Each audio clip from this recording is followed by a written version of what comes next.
Hi there and welcome back to Heimler's History. In the last lecture we talked about the American continent and its character and its shape before the Europeans arrived to settle it. But it is England and her colonies that are most significant for our purposes in American history. So let's look at the English colonies in America. It's time to kick it old school.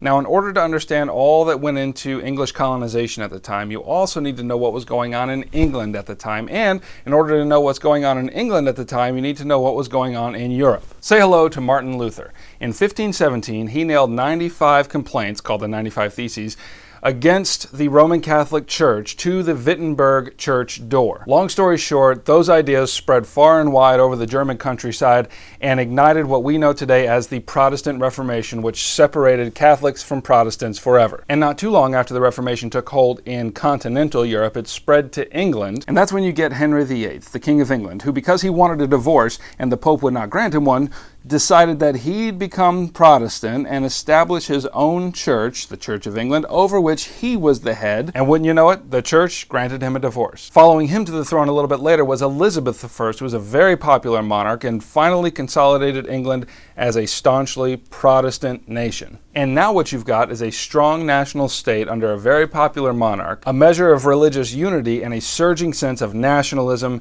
and pride. In addition to all this, you've got a huge economic depression in the late 1500s, which put large numbers of the population out of work and who were now roaming the streets all shifty-like. And the people who worried about such things started worrying that all this surplus population would eventually cause some trouble. If only there were a place like 3,000 miles away across an ocean with hostile native inhabitants that we could send those people. Wait a minute.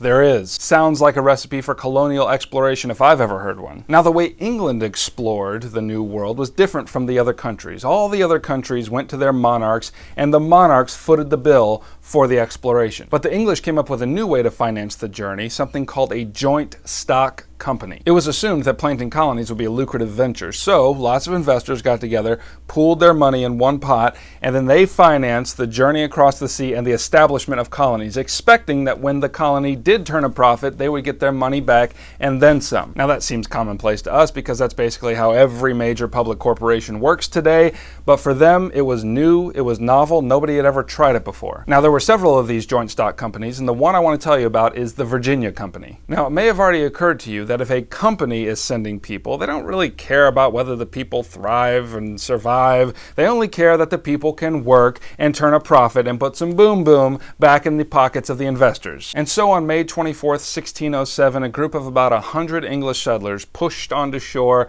in what would later become known as Virginia. And it wasn't really a great place unless you like being infected with malaria by mosquitoes the size of your face, or if you're just really into dysentery, which when being defined means an infection of the intestines resulting in severe diarrhea with the presence of blood and mucus in the feces. Land of the Pilgrim's Pride indeed. And after they starved for a little while and got sick beyond measure and pooed their brains out, they established a little settlement and named it Jamestown after King James I. And this was the first English settlement on American soil. Now, I've already hinted at this, but this was not a hospitable place to live for these early settlers. In fact, I love the way David Kennedy puts it. He says, "The early years of Jamestown were a nightmare for all involved, except the buzzards." And settlers began dying off by the dozens from disease and starvation and malnutrition. If it wasn't for the leadership of Captain John Smith, who is the first name you recognize in this lecture, thanks Disney, the colony would have been a total failure. But he whipped them into shape and got the colony working in proper order. Even so, Jamestown was a rough place to settle.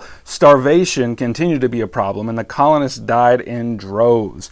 They ate whatever they could find. They could eat dogs, cats, rats, mice. They even dug up corpses and ate them. And there was a particularly morbid case in which a man killed his wife, salted her body, and ate her. And just in case you're wondering, the powers that be in the colony said that is not okay. They tried that man, they executed him, and then they salted his body and ate him to show that you do not kill people and eat them. I'm kidding, they didn't eat him, but they did kill him. And of the 400 settlers that made it alive to Virginia by 1609, only 60 of them had survived. By 1625, 8,000 people had traveled across the sea to make their home there, and only 1,200 of them were still alive, to which I say, dang. But then, oh my, a change in fortune. Someone discovered that Virginia soil was perfect for planting and raising tobacco, and then everything turned around. And as shiploads of Virginia leaf arrived on the English shores, the people of England began smoking like Indonesian toddlers.